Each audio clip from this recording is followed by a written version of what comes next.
order. And we'll have a roll call. Madam Clerk. All right. Chair Dorlick, Here. Vice Chair Mitra, Present. Commissioner Breed is absent. Commissioner Lopez Lucy, absent. Commissioner Osland, present. Commissioner Owens Here. and Commissioner Levy. Here. And student commissioner is absent. All right, so we will have a pledge of allegiance. And Brad, would you lead us in the pledge of allegiance? Thank you. Thank you. Yeah. Pledge of allegiance To the flag of the United States of America and to the republic for which it stands, one nation, under God, indivisible, with liberty and justice for all. All right, yeah, you know, we don't have a temporary employee of the month because this is a special meeting. So to make it, I guess it would be 2.1. We'd have to do something about that, but you know, could everybody please stand? And wish Brad a happy birthday. Happy birthday. Ready? 1, 2, 3. Happy birthday to you. Happy birthday to you. Happy birthday, dear Brad. Happy birthday to you.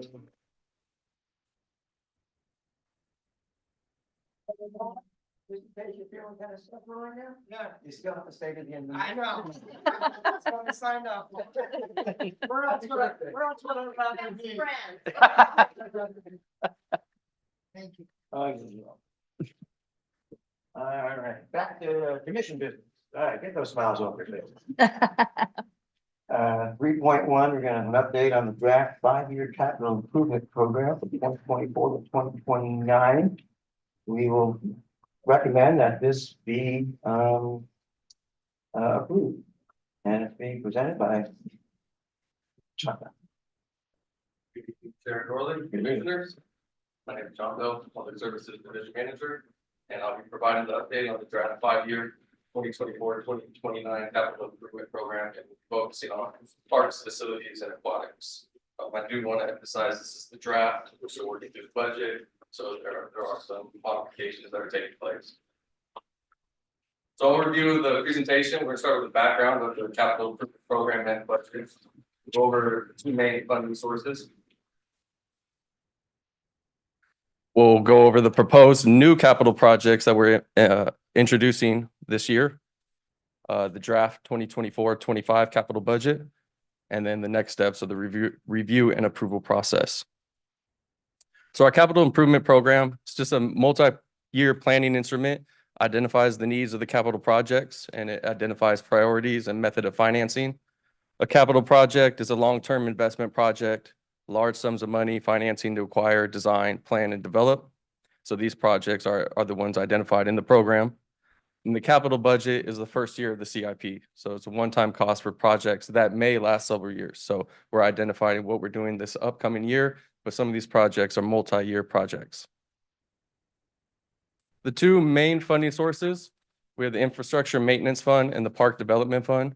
The Infrastructure Maintenance Fund, we have been funding it at 1.5 million from the general fund. So last night at the city council meeting, we reprioritized a lot of our projects in this fund, supported by this fund, and we're proposing a $700,000 general fund contribution to this fund for these projects. The Park Development Fund is a less stable fund that's dependent on development fees and when those fees come in. So the Infrastructure Maintenance Fund is just, again, another outline of what it's about. Typically, the projects that are funded by IMF are facility and aquatic repairs, traffic signal improvements, and other infrastructure repairs. When we have shortfalls in different areas, we will use Infrastructure Maintenance Fund to cover that shortfall. For Park Development Fund, again, funds collected from developer fees, we're projecting 3.3 million in revenue for fiscal year 2024-25.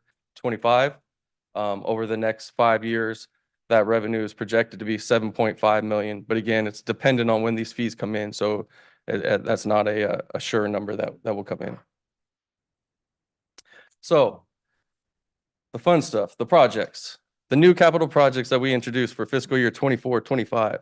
We have a city facilities exterior amenities project. We have a permit center renovation, and we have a waste facility improvement project, and then the Central Park Sports Field lighting renovation project. So those are the 4 new projects relating to these categories that were introduced for this year.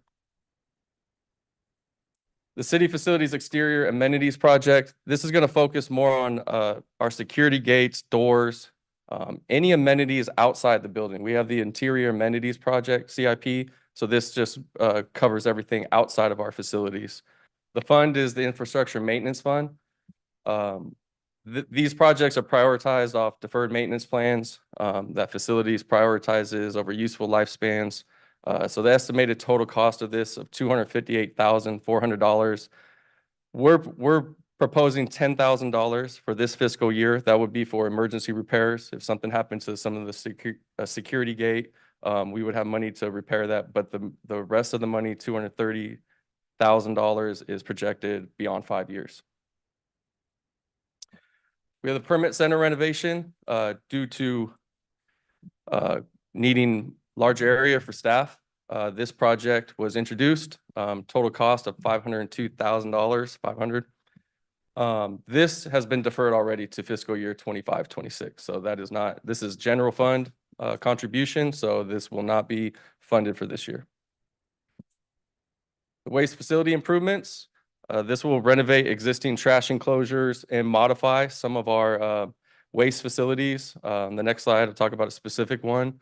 But notably, Central Park doesn't have a waste facility. You'll see dumpsters outside in the parking lots a lot. That we get illegal dumping that comes with that. So we're proposing to build some facilities where we don't have them and then upgrade the facilities that we do have. Solid Waste Fund is contributing $300,000 to this, but the other $450,000 is unidentified at this time. So this is on the left side, that's our ramp at the service center, Crow Canyon Road. So when we get trucks, they dump on that ramp, but the way that ramp is designed, they're not able to dump into the containers. So when they dump and we have to sort material, we have a full-time employee that takes a loader and does all the loading. So part of this project would be to save almost half an FTE with the amount of time they spend taking the loader, taking the dumps, loading them up, and then they get off hauled. So we would have to do major infrastructure renovation to that ramp to provide access to dump directly into the dumpsters. The Central Park Sports Field lighting. This is a beyond 5-year project. This is unfunded at this time. It's to renovate baseball field 1 and soccer field 1 with LED lights. We've talked about the utility costs that the city is incurring. LED lights will help offset a lot of those costs. It's a long-term, cost-efficient solution. Unfortunately, the funding's not there to provide for all the lights, and this is one of the projects that when we talked about grant funding last meeting, this is a great project that we're looking forward to finding some grants to help offset those costs. So the next slides will go over the draft fiscal year budget for this year, 2024-25, capital budget, excuse me. We have city facilities, HVAC, duct cleaning equipment, infrastructure maintenance fund. We have $50,000 for cleaning of our equipment. City facilities roof covering maintenance and replacement project. That's again funded by infrastructure maintenance fund. $25,000 proposed. That will be only for emergency repairs. So there's no major renovations taking place. We've talked about the library roof vault and different projects, but for now, because of the funding, $25,000 will go just for emergency repairs. Interior amenities renovation. We're only proposing $10,000, and that's for required AED replacement at our service centers and some of the gyms. And the reason we reduced the amounts of those other projects in the IMF is for the pool. This is our #1 priority from the infrastructure maintenance fund. The majority of that 700,000 that we proposed last night is for this pool. We need to replaster it. It has a 10-year useful life. It's showing wear. It's a revenue generator. The programming is very important to the residents, and we want to keep it on track before the wear and tear is something that's going to cause more deferred maintenance and costs. So this is our number one priority. We have a cost of 500,000 and maybe somewhere between 350 and 500 to replaster that pool. This is the lap pool. Citywide parks amenities replacement. This picture kind of encapsulates a lot of the things that we use this CIP for. There's a park development fund contribution of 544,000. Benches, barbecues, drinking fountains, basically anything related to the park is funded with this CIP. So it's got a long list of items that they prioritize, again, with their parks deferred maintenance plan and useful life, and prioritizing which ones get renovated next. The citywide playground upgrades, park development fund. This will be the next park that's on the deferred maintenance is Hidden Valley Park. That's the picture on the left. And then citywide trail amenities, park development fund, there's $5,000. That's to do a couple benches on the Doherty Valley Ridge Trail to replace the benches. Shade structure improvements, park development fund, 82,000. So we have proposed to install shade structures at Bellingham Square Park and the Central Park Amphitheater.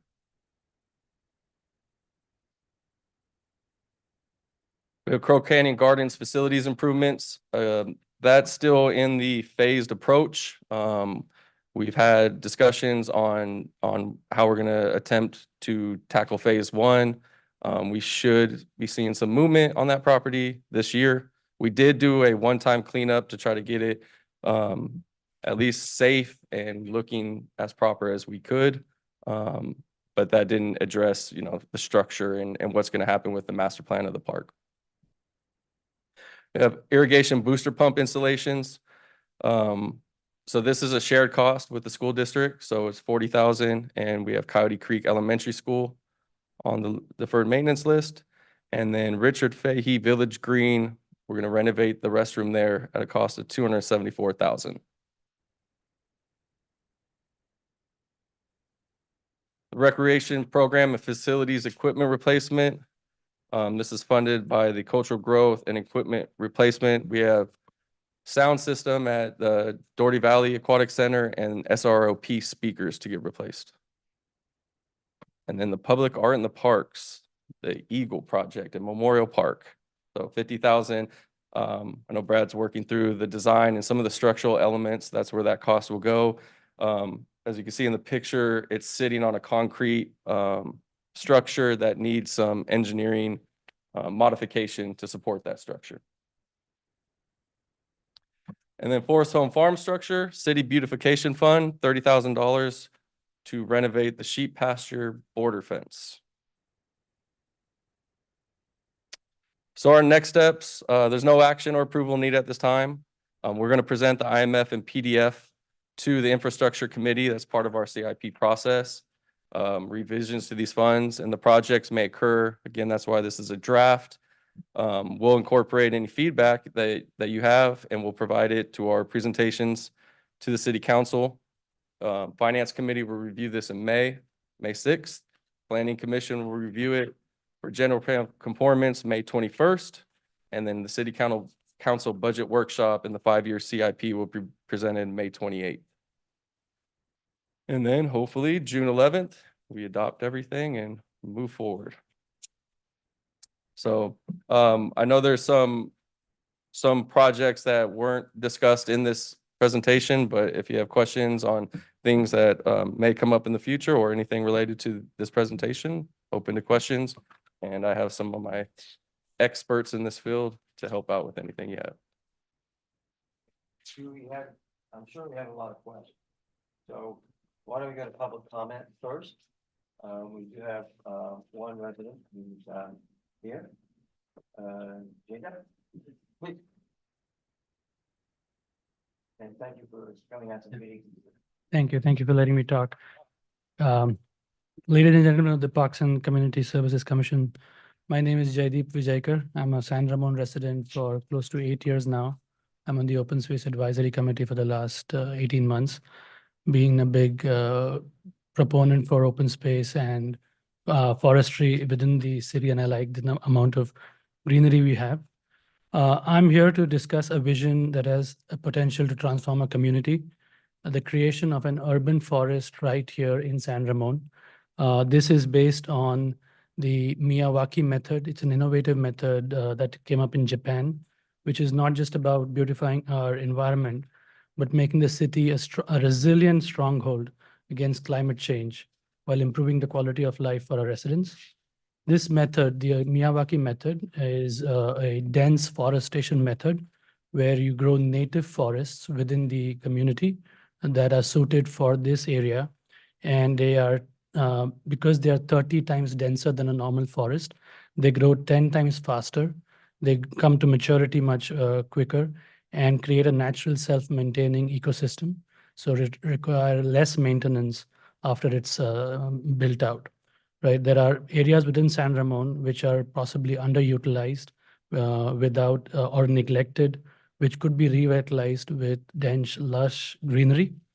These mini forests could reduce urban heat effects, enhance local biodiversity by attracting local flora and fauna, absorb noise, and capture significant amount of carbon dioxide because of the density of the forest and their ability to capture carbon dioxide from the environment. I feel if we can identify a small spot within the community that has a potential for building an urban forest like that, we could position San Ramon as a leader in environmental responsibility and sustainable urban planning. I know we have a lot of development going on, but if we could sort of combine that with something like this, it would show that we are not just pro-development, but also pro-environment. And I would love to participate and help out in any way possible in making this vision come true. Thank you. Thank you for giving me the time. Thank you for your service on this. Do we have any other public comment?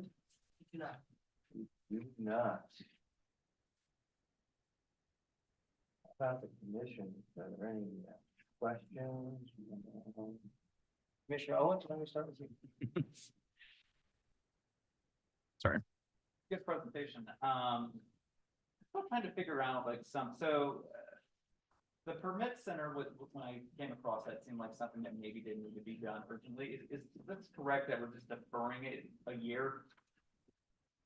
That's the direction for now, yes, yeah. If we continue that, I assume all this is kind of in plug, like given the city's economic condition, this could potentially be pushed back a little bit more or reallocated at increments or something like that. Correct. So I had other than that, it seemed pretty cut to move forward. Well, yeah. Yeah, and I would assume that a lot of pushback a year then gets reevaluated that following year and then, yeah, there's Yes. flexibility. Yeah. Commissioner Yeah, no, I agree with Commissioner Owens, just in terms of, how some of these have been identified and prioritized. I did have a question about the waste facility improvements one, for provide stormwater compliance. Is that referring to like the interceptors that would need to be part of the enclosures? No, some of our enclosures need to be covered. Okay. Whether it's a almost like a shade structure type or a actual roof covering. So that would provide for that. So is there any drainage infrastructure as part of this at all, or is it just? No. Okay. Yeah. Okay, thank you. No. Commissioner Lopez-Wilson? No? So I'm also looking at the waste facility improvement. It looked like it was split into two projects. There's the one at Central Park, and then there's the one at the service center. Those are the first two projects we've identified within the CIP. Okay. And then in our packet, we had a list of projects, and the presentation is earmarking certain ones. Correct. And the order's a little bit different than what I received in here as far as a priority. So I'm just trying to get myself up to speed here. trying to compare apples and apples. So it looks like what we received in the presentation was the priorities. Correct, yeah. Yeah, that list, I believe Amy's here is, sometimes it's sorted by fund, category. The 5-year CIP includes all projects that are advanced, so what was identified in the PowerPoint is the projects that are going to be undertaken in 24, 25. Gotcha. Okay. Yeah, because they have like a project number, they have a number, they're listed, and I guess I saw those as priorities, but they're not. No, yeah. Gotcha. Okay, thank you.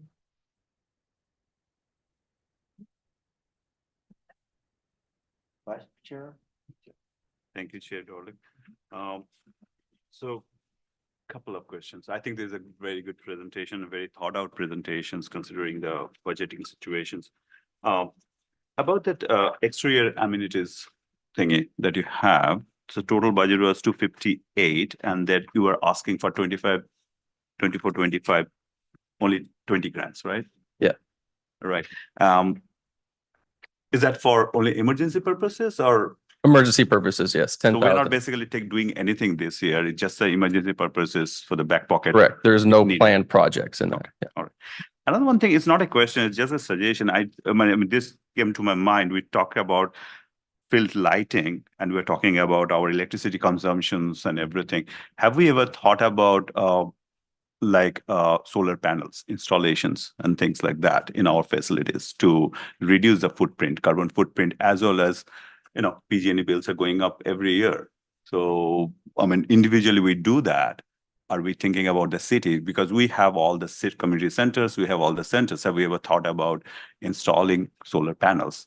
We've discussed it. Wouldn't say I know the upfront costs are high. I know we discussed it at the EOC, and that didn't go through, but we are definitely looking at options like solar. Right. I mean, individually, we are thinking about, when we are doing the calculation over 10 years, 15 years, it makes perfect sense for going to solar. Maybe for the city too, right? I mean, since we have so many facilities, right? Yeah. Yeah, that's it. One more question. Two. Two more questions.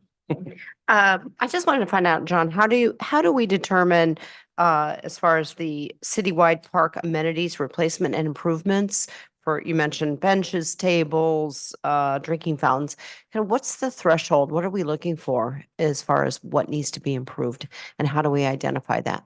So for each of our program areas, whether it's streets, facilities, parks, landscape, we have deferred maintenance plans that some of them project useful lives over 30 to 50 years. So it's a large spreadsheet, would have every amenity listed, every park. It would assign a useful life, where it is now, how many more years until that useful life ends. And it creates a work plan for renovations, improvements, or replacement.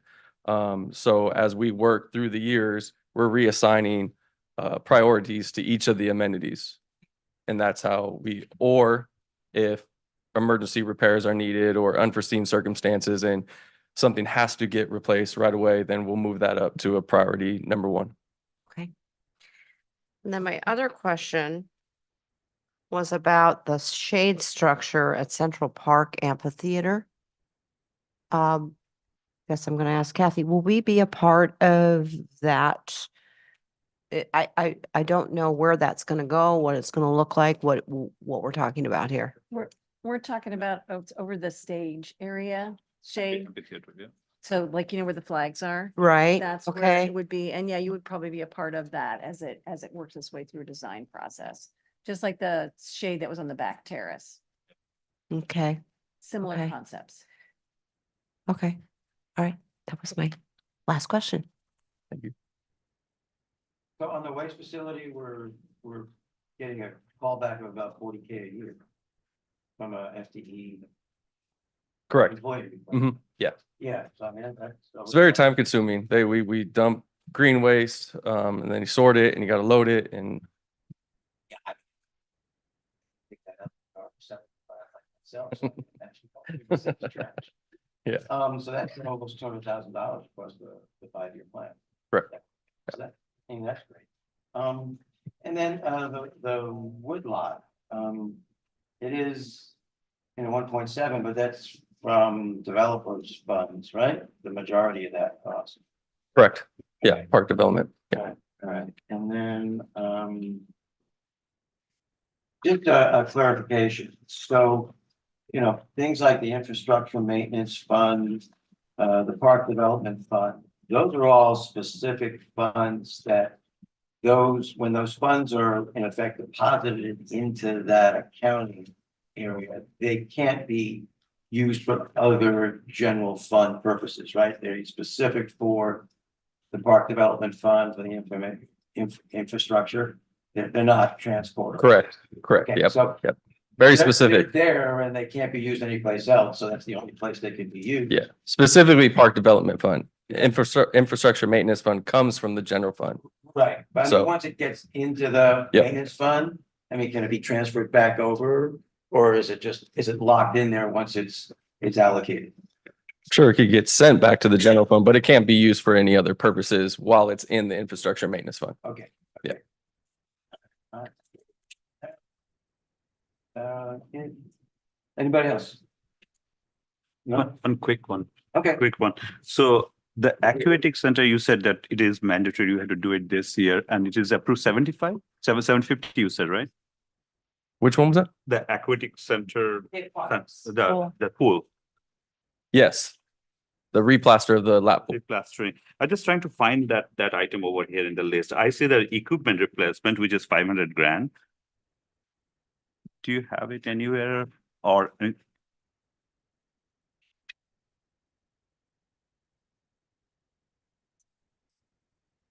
In the staff room? I'm looking at the spreadsheet, yeah. This is what we received from the list, In the packet. so we're trying to connect. Oh, Under You mean- CIP project? if you find CIP 925-479, the San Ramon Olympic pool equipment. Yeah. So there's other projects included into that entire CIP. So we're identifying the pool plaster project as the #1 priority within that CIP. So it's on page 14 and it's number 18 and 19. Yeah, I see, Or excuse me, it's at 19. I see 19s and 20. 19s for facility category and 20 under maintenance IMF. Those are equipment, pool equipment replacement. Both are 500 each. Pool equipment and replacement? Yeah, Yes, that's it. Yeah, so the replastering is taking place within that CIP, which is named San Ramon Olympic Pool Equipment Replacement. so you're asking for 1 mil and you 750 out of that 750. Is that, I'm reading it right? No? Two attachments are, the projects are by categories, so we have facilities and we have the parks. Yeah. And then the other two sheets are by the funding sources.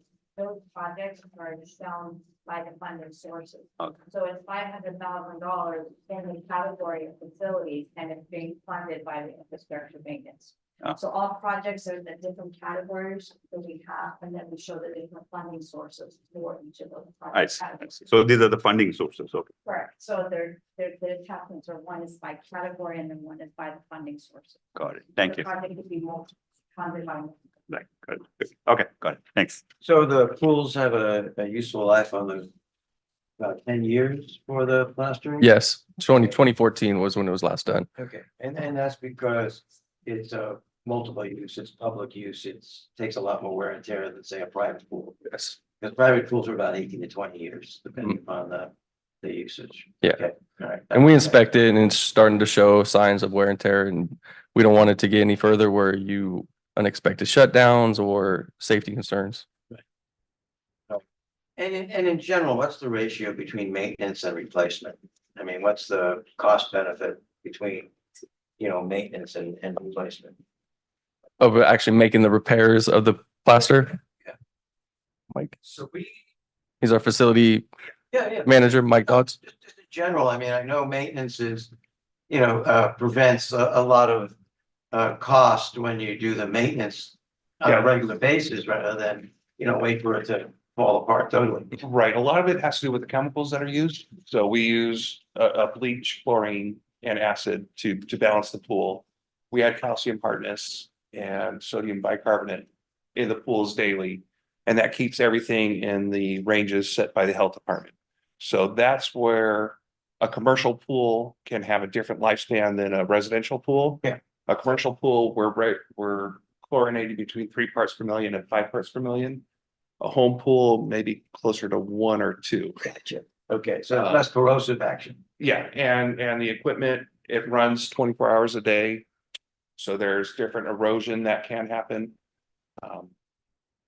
So a combination of that, 9 to 10 years is the standard life. Okay. And we've more than proven that over Yeah. over the yeah. 20, or excuse me, next year it will be 50 years that San Ramon Olympic Pool has been open. Wow. Okay. Yeah, and again, it's much better to catch it a year or two ahead of the curve than wait for the, Yeah, useful life. it is showing signs of blistering now. Mm. And that's part of the plaster. So we're gonna go in there before our summer season starts. Scrape and putty and fill in to make those blisters not sharp where Cool. kids cut their feet. Great. Thank you. Appreciate that. I had the similar questions when we were prioritizing these projects and when it came to, we let it go and we have to shut it down. That's when it becomes a priority. We don't want that to happen. All right, any other? I have one last one. Sure. Thanks. So for the Crow Canyon Gardens facilities improvements item, which I was a little surprised to see here, actually, you had talked about the desire for a phased approach. So are you saying there is a desire to do some kind of phase one and kind of get that started even? Correct. Okay. Yeah. And I'm not going to hold you to anything, but do you have any sort of rough idea of what that phase one would actually accomplish? Our last discussion was to just make progress on it Okay. with this year, so that we could show that progress is being made, and we didn't just come up with a master plan and it was going to sit. Okay. And we definitely do not want it to get to a dilapidated state where we have to go in and spend money to just keep it safe, secure. So unless Kathy has other details, I don't, but we are going to make movement on it this Okay. year. Fair enough. Yeah, I think honestly, I think the big goal is to be able to take the building down and preserve the piece that we want to preserve. Even if we're not able to put the entire shade structure and pull that all together, if there's a way that we can do that first step, that would be the ideal. So because it still is a bit of an eyesore. So I think staff are working on it so we can try and move the ball on it. Not to mention it's an election. Oh, I'm sorry, did I say that out loud? Any other questions? I'm good. Okay. Thank you. Much and the rest of the staff for your input. Thank you. I really appreciate that. Thank you. I think we're at 3.2. Where is the eagle going to land? Yeah, that was the question we missed. If there was any birthday present that Brad was wishing for, it would be that darn eagle. Would be the eagle. Yeah, I know. Okay.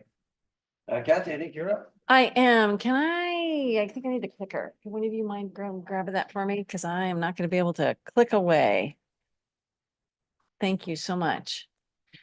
So this evening we put our standard, we're going to present the budget to you and talk a bit about what we've got planned. And so I have a PowerPoint presentation and I will take you through it. But basically it's different this year because as most of you know, we've had a serious budget shortfall. And we had a presentation last night to City Council to get some direction. So I'm going to take you through that presentation. So if you got a chance to watch it, great. If not, that way we get everybody up to speed with what's going on with our budget. And I think it's really important because I know you're going to get questions from the public as Parks Commissioners. I am 100% certain you're going to be hearing about all of these cuts and reductions and increases in fees. And so I want you to be as educated as possible. And I wanted you to have an opportunity to talk about it and ask lots of questions. And to the best of my ability, Brad, May, and anybody else who's here will answer those questions. And if we can't answer them tonight, then of course we will come up with the answers and get back to you. So we'll start with the happy making things, which are major action plans. So normally we have, 12 or 15 of them. This year we had to trim back a bit because we are going to have some resource challenges. So if time allows and ability allows, we'll go and pick up all rest of those 15 ones that we had originally planned. But these are the ones we think conceivably we are sure we can make progress on. So we are going to dive on this, investigating adding more shade to that Iron Horse Trail from Bollinger Canyon Road to Pine Valley by bringing together all the entities with an interest in the trail and developing strategies, identifying roadblocks, and determining potential costs. We've made little bits and bobs on this, but we haven't wholesale tried to really make it happen. So that's one of the big initiatives we're going to try and bring all those groups together, the East Bay Regional Park, PG&E, the city, the county, and see if we can't do something. We're also, as you know, going to be developing use concepts for the woodlots and Centennial Park. That's going to require some public outreach and bringing the community together to make sure we've got your ideas, staff ideas, and the community's ideas so that we can give those to Bishop Ranch and then let them help design that. We're going to be reinstating the Corporate Softball League because we want to engage that business community and encourage them to stay in the community and play. We're going to leverage our partnerships with our local 55+ living facilities to increase awareness and use of the Acosta Senior and Community Center by those facilities. We want to create, talking about Crow Canyon Gardens, more quarterly workshops at Crow Canyon Gardens to increase public engagement and continue to activate the space.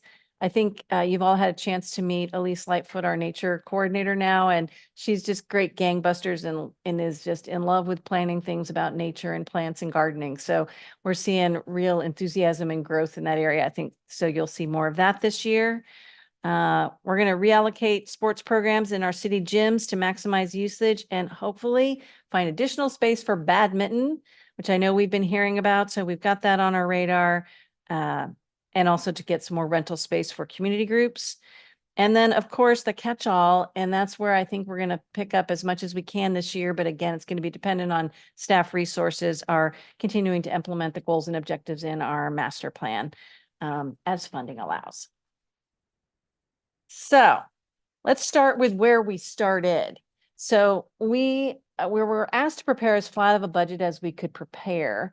And we really did that. So this was the initial budget pre-cuts. So the first budget we proposed had expenditures of about 10 million, which was an increase of 744,000. So an 8% increase in expenditures. That was primarily due to salaries and part-time temp salaries. So between the full-time salaries and the part-time temp salaries, that came to almost 600,000 of that 744,000 increase. And those ones are tough because minimum wage went up and of course salaries and benefits went up. And so those were really difficult to manage. We also at that point had our contracts going up by 47,000, lots of normal escalators on those. We had modest increase for supplies of 29,000 and a very modest increase also for training and mileage reimbursement. We continued to unfund all our positions that were unfunded. And then for revenues, we had a small increase of 55,000. So that was a 1% increase. So our revenues were not tracking with expenses.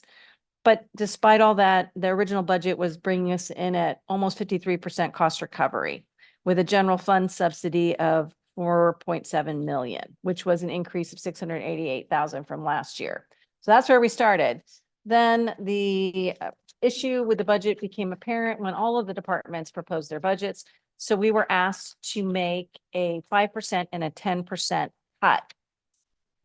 And then that moved to a full 10% cut. So with the 10% cut, that brought our department expenditures to 9.3, which was a decrease of our existing year. So if you take the actual current budget, the budget with 10% cut is $6,000 less. It unfunded our open office tech position, which brought our salaries quite a ways down. We decreased contracts due to all the budget reductions, and we increased our materials and supplies a little bit. Decrease in other because we reduced our training, and we continued to unfund all those positions. So really the real interesting thing here is on the department revenues, because we were able to increase revenues through fees and some other creative measures by 305,000. So then that brought our cost recovery up to almost 60%, and our general fund subsidy down to 3.7 million, which was actually a decrease in the general fund subsidy from the current year. So that's a good thing, because what we're trying to do is remove our reliance on the general fund in a year like this. So the programs that generate revenue help really offset that and keep that number low. So now as we move through the cuts, I hope that gives you kind of the frame for how we got here. So I didn't even know I moved it. There we go. Oops. Want to take a break and see if there's any questions on some of that in front, or you want to go through the whole? I think it'd be better if I went through. There we go. I couldn't Okay. find that one slide. Let me go through the whole thing because I think it draws the picture for you, and then we can come back and answer lots of questions. Okay. I'm sure you're going to have lots. So it's just kind of easier to try and explain this all. So like I said, the revenue is key. And in our department, as you know, the programs that make revenue really support what we're able to do. And we're able to do more when we can generate some revenue. So the revenue enhancements that were added to this year's budget were increasing the synthetic and grass sports fields by an additional $1 on January 1. So per our fee resolution, they would go up on July 1, and that's what the sports fields and sports users are all very aware of. But this additional $1 we pushed off to January 1. Didn't feel like it was going to be fair to raise it $2 on July 1 because they wouldn't be prepared for it. And so by pushing it to January, we hope to give them some more time to change their fees they're charging to the kids and families so that they'll be able to accommodate that increase. But that nets an additional 26,000 for Parks and Community Services. But if you watch the budget presentation, then you would know that Public Services, I think, picks up 450,000 on that increase. So it really does help the big bottom line of the city. We also have an increase in rec swim fees of 22,000. And that was what we originally proposed. The city council did change that. You'll see that at the end. So rather than this going into effect on the 1st of January, it is going to go into effect on July 1. So the fees currently are $7 for rec swim and lap swim, and they will go to $8 on July 1st. It is not the highest in the Tri-Valley. We are now up towards the highest with the highest, us in Dublin, but it is not the highest. And so it's significant to have a swim. We have increased all our indoor facility rental hour rates by 3%. That brings up another 27,000. So that's just almost like that. All the buildings that we didn't increase when we came to you with the fee resolution, because we really only increased the fountain room and a few of them, all the rest of them we brought up by 3% or basically CPI to try and help get at this problem.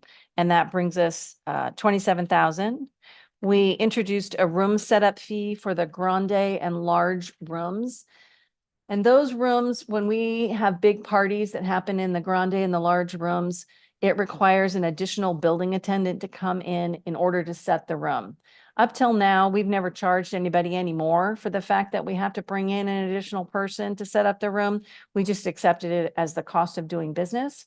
But that's what we're proposing now, that we offset those costs for those big room setups for the cost of the other person we're needing to bring in anyway.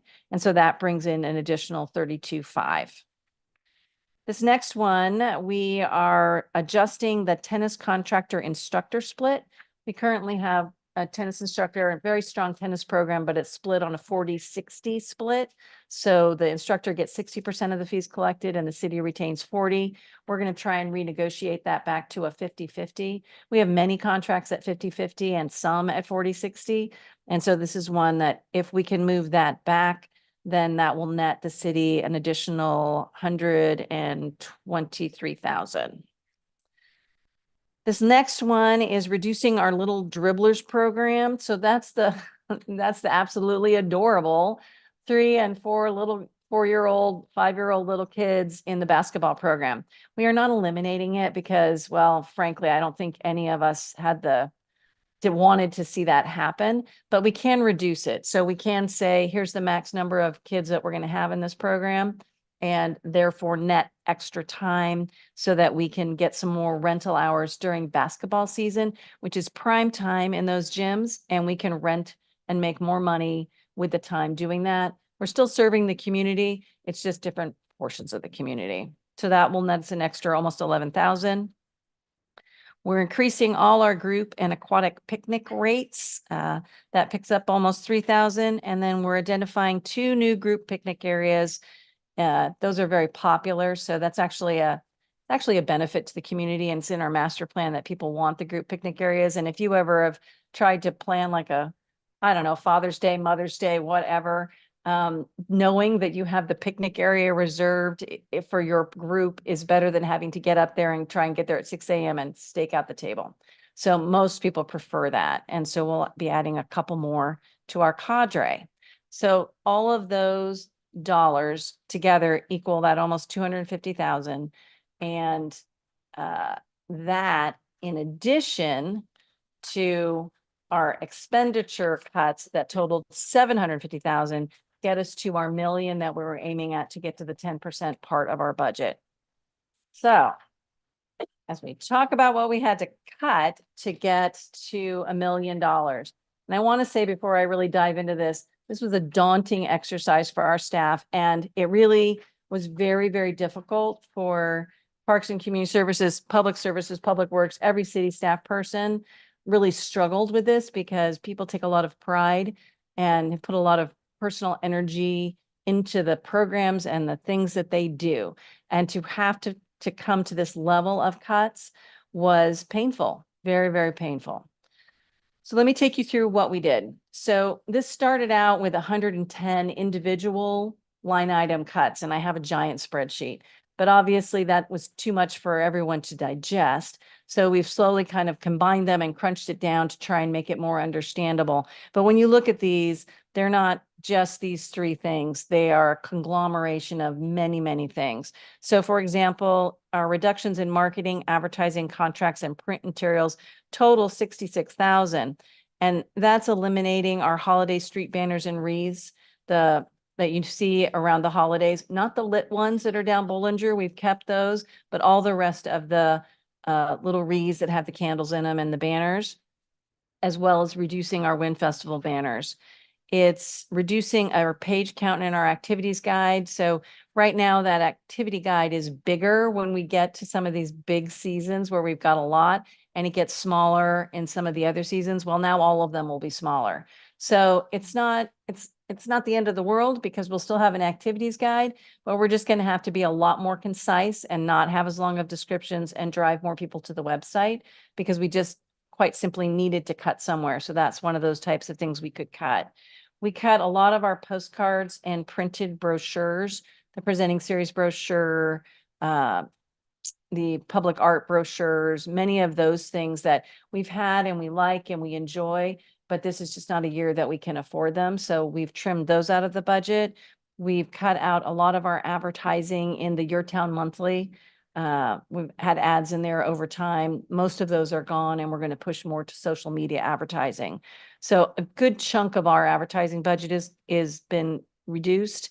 And then we were able to renegotiate our Venue Tech contract, and that's actually a testimony to Venue Tech because we should have gone out for a larger process, but they were willing to do one more amendment to their existing contract with the same terms, which actually saved us money. So that was a very lucky thing. So that all equaled that 66,000. Then we reduced our program supplies, equipment repair and replacement by about 40,000. And some of those are easy, less paper, less pencils, less Post-it notes, but then they get a little harder, less replacements of the balls and the supplies that they use for Camp Central. We reduced our equipment maintenance. So less repairs, less cleaning, less frequency of our van cleaning, less replacement money for tables, chairs, couches, all of those things. So some of those things will be deferred, and hopefully next year we'll be able to do them. If something breaks, we may either have to go back to city council to ask for more money to fix it or see if we can find it in some other program area. The one that is the most noticeable in this group is downsizing the mobile modular restroom at Crow Canyon Gardens to an ADA porta potty. Right now, it's a really nice mobile portable restroom out there, but it's costing us almost $8,000 to have that. And so by downsizing it, we can have a pretty good savings. So that all equaled 40,000. And then we also reduced our staff training, our staff shirts, jackets, and our volunteer recognition supplies. Didn't remove them, we just reduced them for an additional 12,000. So this is now where you get into the things that get more painful and more difficult, because most of those other things don't have a really strong effect on our community, but these ones are things I think people will notice and miss. So at the top of the list, we have the elimination of all the additional library hours that came to $381,615. The county currently provides 40 hours of service at each of the libraries. So San Ramon has 80 hours of library service. So that's not changing. What this is about are the 22 additional hours that the city pays for on top of the 80 other hours. And so that's how you get to that number. The city council discussed that at length and actually ended up putting 6 hours back at each of the libraries. So we'll come to that in our last slide here, but just so you don't worry too much about it, there's a little extra time coming back there. And Brad is our resident expert on all things library. So we'll get him talking to you about that. Unfortunately, we needed to eliminate our tree lighting event. I know. It's so hard, that one. But due to the fact that Bishop Ranch does have a tree lighting, it is a duplication. And although this only shows 4,478, Public Services also put in a lot of time to decorate the tree and then to be out there to flip the switch and to do all of that other piece and body of work, which doesn't show here. So it is on the elimination list. It's one of those ones that when times are better, hopefully we'll be able to bring it back. The elimination of Holiday on the Farm is another hard one for $5,000. I have high hopes that the Historic Foundation may step up and help out, but who knows? It's just that it's a tough one too, because during that time of year, as you all know, we're right in the rainy season, and it's such an outdoor event that it's a hit or miss event, right? So if it rains, we'll get a few hundred people show up. If it's a beautiful winter day, you'll have lots more people show up. So that is on the list for elimination, and assumedly would come back at some point when times are better. On that same tact, we have eliminated the fun on the farm during the winter months only. So we love our Saturday fun on the farms. And this one's really hard for me to even suggest that we cut. But during the winter months, again, it's cold. And even with the heaters in the barn, it's not attractive. And in a downpour, you might have a Saturday with, 5 or 10 people. Conversely, in the summertime and the warm weather, now we're getting 100 people easily on some of those Saturdays. Excuse me. So that nets us an additional couple $1,000s. We are reducing one of the summer concert series from 5 to 4 concerts, the one that's right after the 4th of July. This year it's 3 days, I think, after the 4th of July. So the timing is pretty close. And so that's the one that we felt the community would be least impacted by, because if they came to the 4th of July concert, would they actually come to that next Sunday? And so that nets us about $4,000. Unfortunately, our dive-in movies are on our list to eliminate. They're a great program, but we can save, I think it's $3,000 on that. We're recommending changing, or it's been approved, sorry, to change the culture in the community to an indoor event at the Art Center. As you know, it's a really popular event, and it had been outside. We'd had to rent the stages and renting booths and doing a lot of that outdoor infrastructure. What we're recommending is that it get moved indoors to the Art Center. So it'll be a smaller event, but it won't be gone. And we think that's important because we can keep the event, but make it cheaper to run it. So that saves us a few $1,000s. We're eliminating the Party in the Park Summer Camp Fair. That is again, another outside one that keeps getting rained out. So that only saves us 500, but every penny counts when you're looking at the free events because there's no revenue attached to any of these. And then before the budget even got started, we had eliminated the light parade and we had planned to bring it forward to city council as a decision point. But given the financial situation, it's not on the list. That event would have cost our department 35,000, and that's not counting public services and police. So it's out. And then we have some programs that we are eliminating that are subsidized. So they do have some revenue, but they have larger subsidies that we have included. So the first one is eliminating the one presenting series show from 3 shows to 2. So this one's tricky, right? If the presenting series sells out, like we sell every seat in our 600-seat theater, it covers all its costs, no problem. But statistically and reasonably, we don't sell out every show, and we can't guarantee that we can sell out every show. We can make a good try at selling out every show, but it just doesn't really happen. So in a conservative budgeting fashion, and because we're tight on money, we're recommending canceling the one, which will bring almost $18,000 back, so that we don't have to spend. And so we'll go with 2 this year. And then again, we really hope to be in better financial situations so we can bring many more back eventually. Because that series started out, I want to say, I can't remember if it was 8 or 10 was the very first year. It was a lot. And then it slowly crept down to 5. And then we had COVID, and then there was none. And then we brought back 3, and now we're to 2. So hopefully we'll be able to grow that again. We eliminated. Not eliminating the one that's already been scheduled, it's not scheduling a third one. Correct. So we have the one that's scheduled, and then we'll have one other show next year, and we won't have a third. And then we'll be eliminating the professional artist workshop series at the Arts Center. That's $1,000. We have high hopes at the Arts Foundation. It's kind of handy that we've got so many members of you on this commission. May step in and help us figure that out. Because if we can find funding for some of these things, then we'll still be able to do them. The teen centers, this one's a very interesting one. So we have eliminating the teen centers at Gale Ranch and Windermere, and that will bring us back 10,000. The reason that we pointed these 2 particular teen centers out is because they have very, very low enrollment and don't cover their costs. So on an average day, I want to say it's 5 or 6 kids that are at each of those teen centers. And so the other teen centers, they end up with more like 30 kids. So that economy of that works, but these 2 just don't. They're just not as desired in that portion of the community. So by closing those 2 teen centers, we can save $10,000. And I do think we'll try and put more contract programs at those middle schools so that there's some things to do after school. But right now, maybe because of COVID and more people working from home, they're just not being utilized in the same fashion. Now, Pine Valley and Iron Horse are very popular and are full, but those other 2 are not.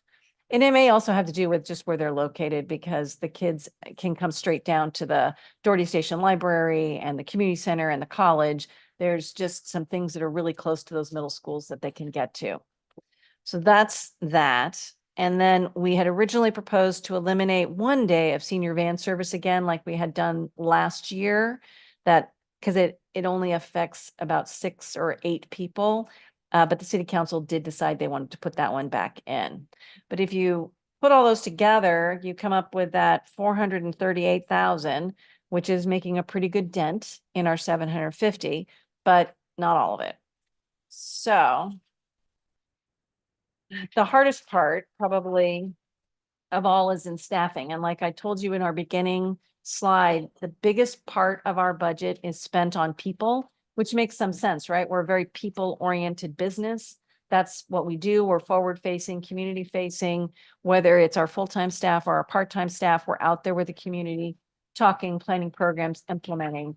I don't know that we have any staff that aren't interacting the community. That's what we do. So in order to get the rest of the dollars, we had to reduce our staff by almost 200,000. And how that broke out were reductions in part-time staffing in all areas. That was 64,000.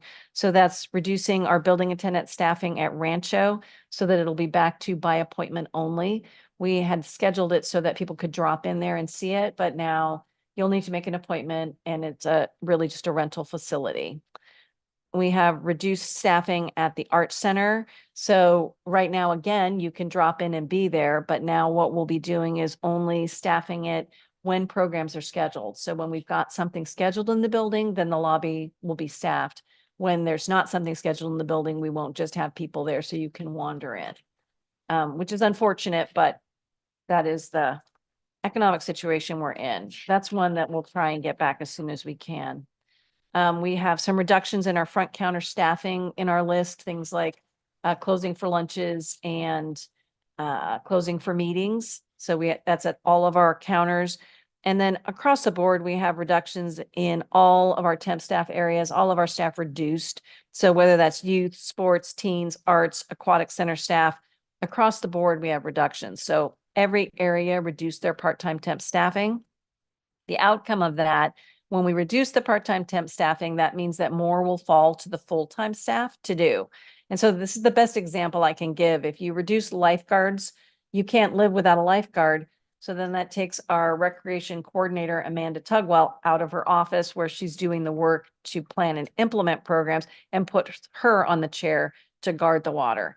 If it's at a teen center, then that's pulling our staff out of the office and to do the teen center, which they can do, and they're well qualified to do all of those jobs, but it means they can't do as much as they're currently doing. And so when I talked at the beginning about some of these reductions affecting our ability to get at some of these bigger goals, that's what I'm talking about, because we're needing to push down on the temp staffing. So therefore we have a little less time with our full-time staff. As you move into the aquatic center reductions, we had ending our fall rec swim on Labor Day instead of late September. So you get to these dollars again in the temp staff category because less lifeguards. We are shortening the off-season midday lap swim by 30 minutes. We're not getting rid of the lap swim. We're just making the period of time that you can lap swim 30 minutes less. So right now, people could come at the beginning of the lap swim, in the middle of the lap swim, even probably towards the end and be able to get that swim. Now we're really going to be pushing everyone to get there towards the beginning because they're going to have 30 less minutes. But on average, and Brad might answer better, people don't lap swim for the full time period. They come do their workout and leave. And then we're reducing our Doherty Valley Aquatic Center services, or this is what we recommended, although the city council put this back in, and it originally included some limited use of splash and dash, play pool hours, evening rec swim. But again, the city council felt that was important and wanted that back in. And then the last one that we had on this list was unfunding our vacant office tech position. And so that was going to be the seriously most difficult one to do. That would have come to 110,000. So it's a big cut, but it would have forced us into rescheduling our front counters at our buildings. So city council put this one back. So they get big kudos from me for doing that because this solves a huge problem. Had they not, then we would have only been able to have the San Ramon Community Center counter open for 4 hours, the Alcosta Senior and Community Center open for 4 hours. And then those two people, because we'd only have 2 techs, would have to go have lunch, get in their cars and drive to the 2 pools to do the paperwork at those 2 areas. So we would have 2 techs for 4 counters, and that would have been very difficult. But as I said, the city council has funded that position, so we'll be able to keep our counters open. So as we're talking about, what did the city council do after they were presented with all of this information? And of course, they have a giant staff report, which I would encourage you, if you'd like to see the whole list, to go back and take a look at. But they did recommend restoring our frozen office tech position for that 110,000. They restored the Doherty Valley Aquatic Center services and hours. They did that by increasing the cost of lap swim and rec swim. So as I mentioned before, that that particular change is going to happen on July 1, and that was by direction of City Council to do that because they felt that by increasing that dollar across the board, we would be able to keep the aquatic services at the Doherty Valley Aquatic Center full and have both pools operating. So that was their one of the things they wanted to see happen. They restored training for full-time staff, which is a great one because reducing training during an economic situation that we're in is not a great thing. So we need people to be as innovative and as motivated because we're going to be asking them to do a lot more than they're currently doing. They restored the senior van service on Mondays. They wanted to make sure that all the seniors could get to the senior center. They actually restored the staff and commission clothing allowance, which was nice. Okay, you were mixed into that with the jackets and shirts for commission, so they put that back. And they restored the 6 additional hours at each library for that 170,000. So all told, they restored 295,000 to our department, which was great. The hard ones that the summer programs that were not restored that I think I want to make sure everyone's aware of were that July 7th summer concert, the dive-in movies, and then the reduction in the Camp Central extended care hours. And we're still working with that one, trying to untangle it a bit, but that's not removing extended care for Camp Central. That was just reducing it a little bit on either end so that we could save on those temp staff.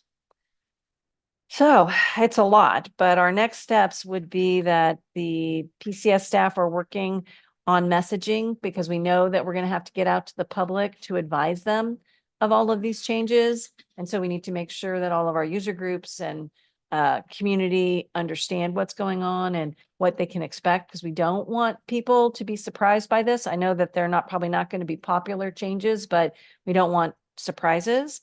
The next city council budget workshops on 5/28, and they will be seeing all of the changes for all of the departments encapsulated into this next budget, along with the CIP.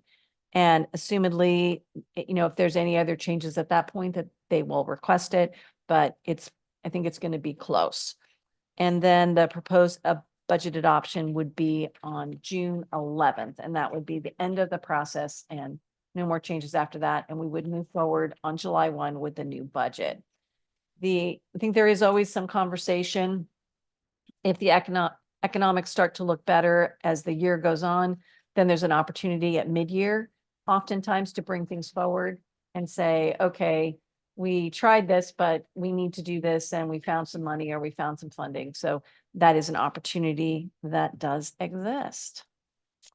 So just a couple of final thoughts. Like I said, it's been a difficult process. The cuts in the part-time staffing result in full-time staff trying to pick up additional tasks.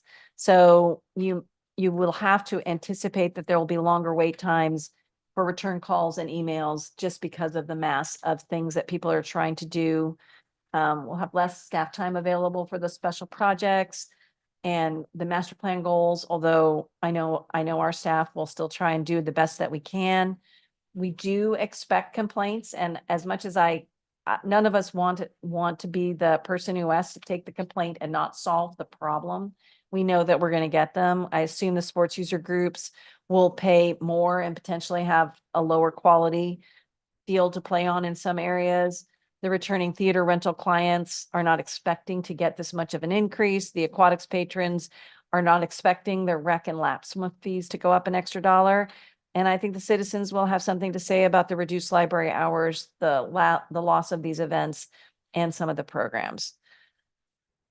So staff did the best they could to try and maintain the majority of our programs and services for residents. They tried to reduce where they could to try and hang on to things so we didn't lose it completely, in the hope that we'll be able to bring it back. But that's how we got to that $1 million that we needed to cut. Now I'm at that. So you have any questions? I put a cute picture of the staff. So Do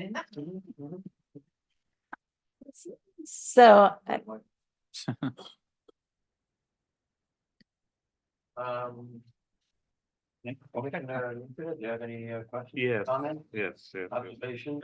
Thank you, thank you. Kathy, I was just doing some numbers. I'm pretty sure I'm missing something here. So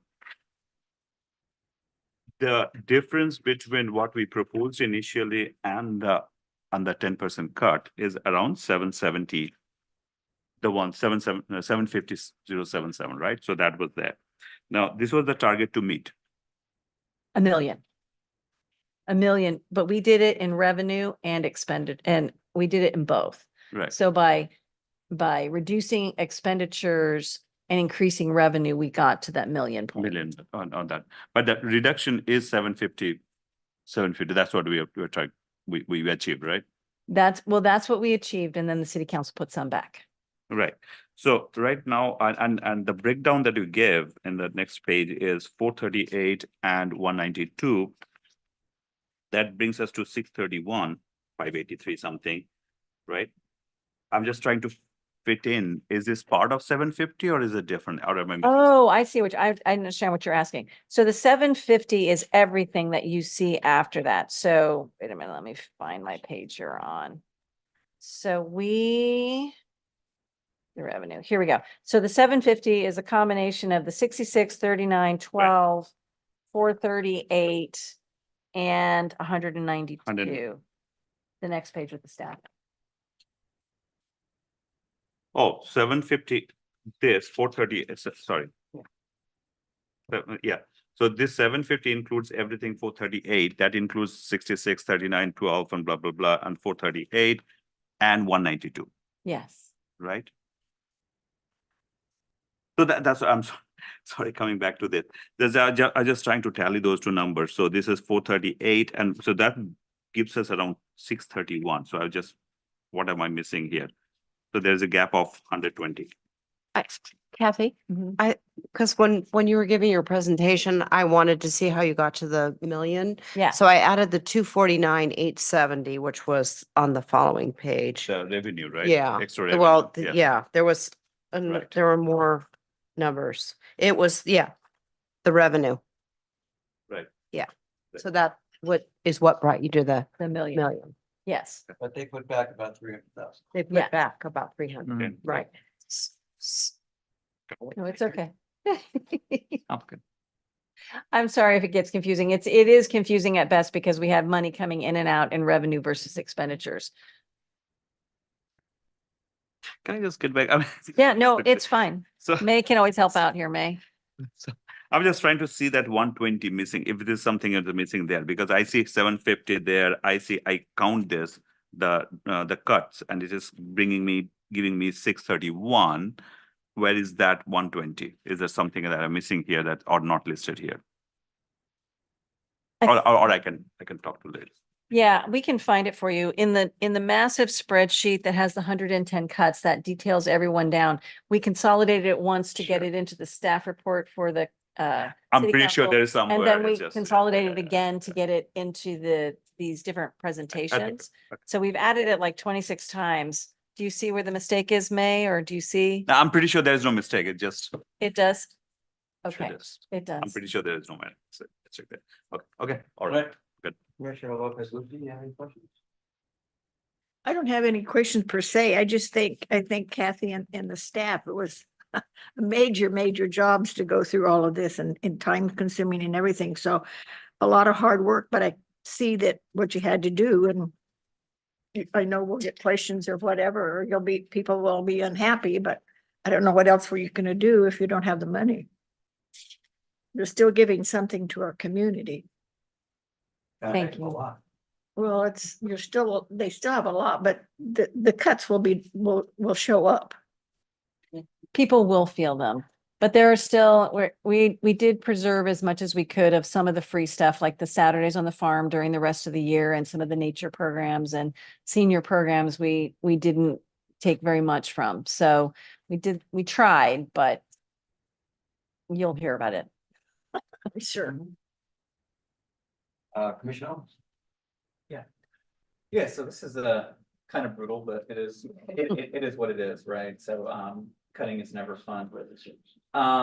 So City Council asked you to reduce by $1 million, and it looks like that they restored, 295,000. My question is, like, are they cutting other stuff instead, or are they just I'm trying to understand, like, because it's not just this budget, it's the budget of the city and everything. where's that $300,000 going? Or are they just living with it? Well, what they did is they asked every department to cut the 10%. Oh, So I see. police, public works, everybody had to cut 10%. And then, when you're in a little teeny department like admin services, some of these guys, their 10% was, $400,000 or Yeah. little amounts. But then you get to the police department with their 30 some odd thousand, Yeah. $1 million budget, and they're cutting $3 or $4 million. And so they had all of these cuts across the board. If they made all the 10% cuts, then with the other funding mechanisms they were doing and you could watch the whole presentation, they came up with, what was the dollar amount, Brad? 1.4? Sure. It might have been To be able to bring stuff. to be able to bring stuff I back. got you. So there was flexibility. There was this little chunk of change. And so then they got this laundry list of what each of the departments felt were the most important things to consider to bring back, as well as what they thought in their own opinions were important to bring back. And then they went through and they added them in a spreadsheet. And if you watch the meeting, you could see it's the last 20 minutes. You could scroll all the way to the end. And they put things back in to get to the dollar amount that they were after. I think there may still be some more of that yet to come. I couldn't say that for sure, because our direction has been to go ahead and implement these changes in our budget and put it back in for the next workshop for the city Yeah, I council. can go back and watch the meeting. Spreadsheet sounds really exciting. So Yeah. I'll watch. Thanks. I know this was tough. Sure. No, I'll echo what everyone else has said in terms of, I can only imagine how difficult this was. And I think the staff did as good of a job as anyone could expect under the circumstances to try to preserve as much as possible. It's not going to be possible to make it so the public, won't feel the cuts. And maybe that's honestly for the best, so that the public understands the extent of the problem, and has some patience as it gets resolved. One thing I did want to kind of ask, since you touched upon it a couple of times, with having the foundations potentially step in and offer some assistance in areas where that can make a difference. Is that something you're just sort of putting out there casually, or is that something that the city kind of intends to more formalize? Yeah, we'll definitely make an ask. This all just came to pass last night, so I didn't want to bring it forward. If the city council was going to put some of these programs back in place, then I would not be obviously asking. So now that we've got this list and we're moving forward, we will formally ask each of the foundations if it's something they want to support or not. And, it's okay if it's not something that the foundations want to do. It's on the cut list and it's okay at this point. But if it is something the foundation wants to grab onto, then that would be great. And then we may be able to figure out how to keep a couple more of these things on the list. Anything else? Yeah.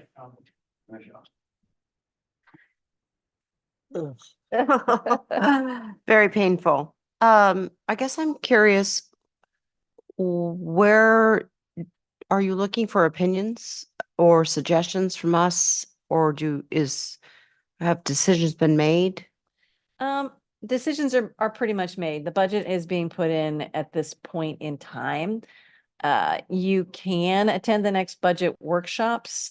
If you'd like to, if there's something that you want to try and talk about, I'm sure there will be that opportunity in the public comment, but the budget's going forward as it is. I cannot change it. Okay. So I guess a question I have is, if we're gonna get rid of an event, are we thinking creatively perhaps about maybe doing it differently?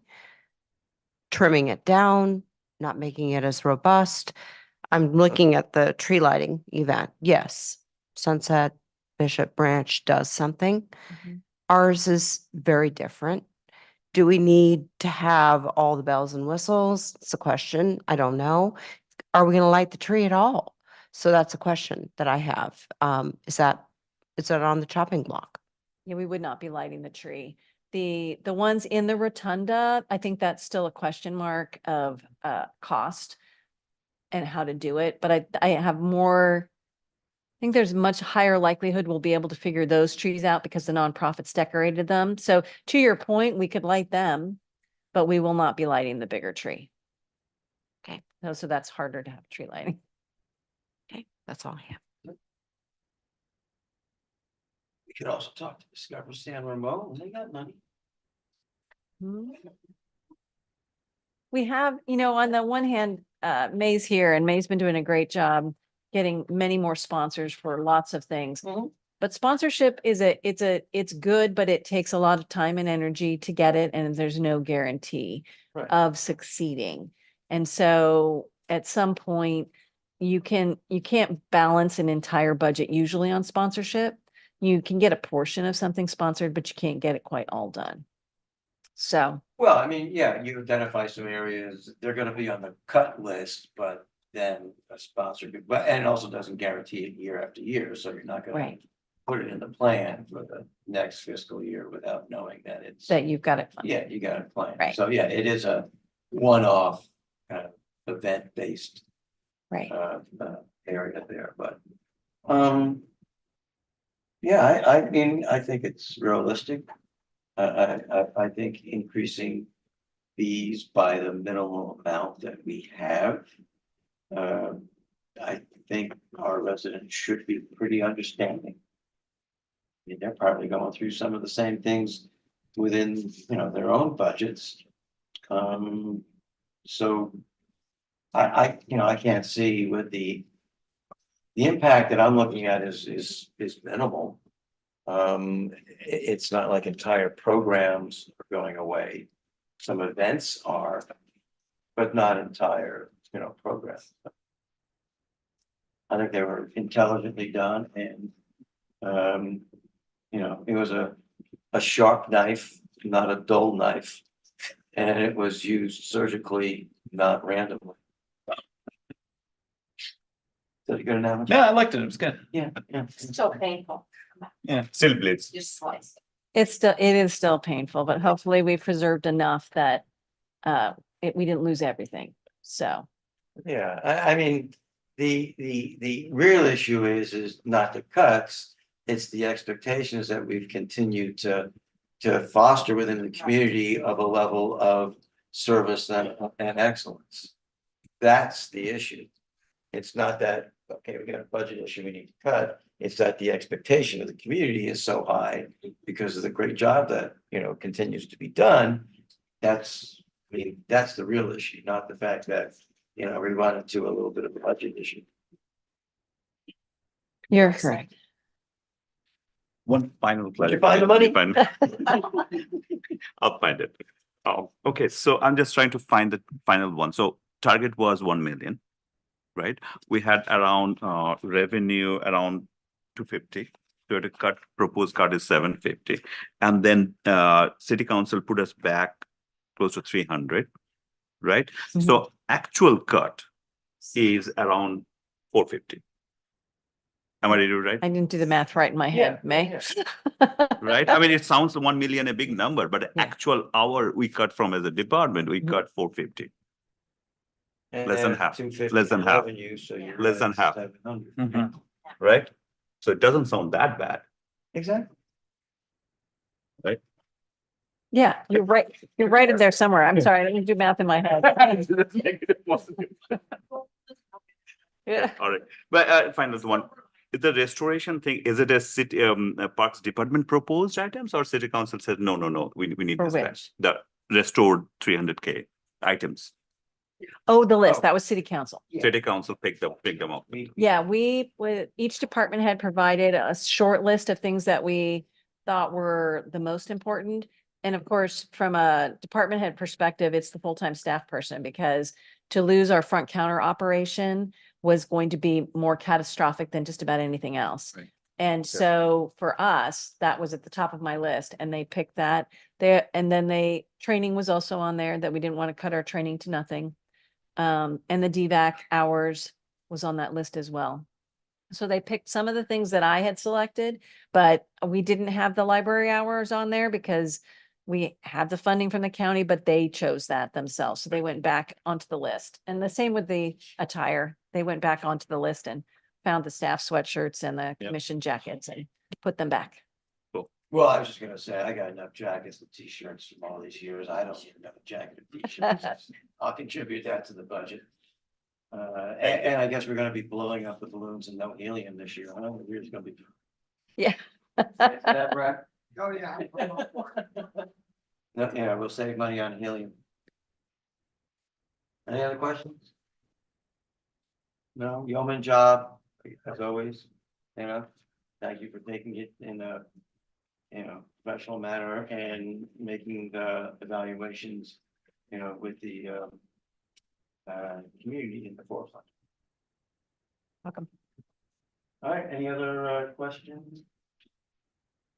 We are at, oh gosh, look at that adjournment. All right, you good? Yeah. So we're actually gonna save about a half hour of electricity too, because we did it at 8:30 instead of 9, so please let the city council know. Yeah, that's right. You got half hour for your birthday. There you go. Did you say adjourned, Chair? Oh, yes, adjourned. Yes.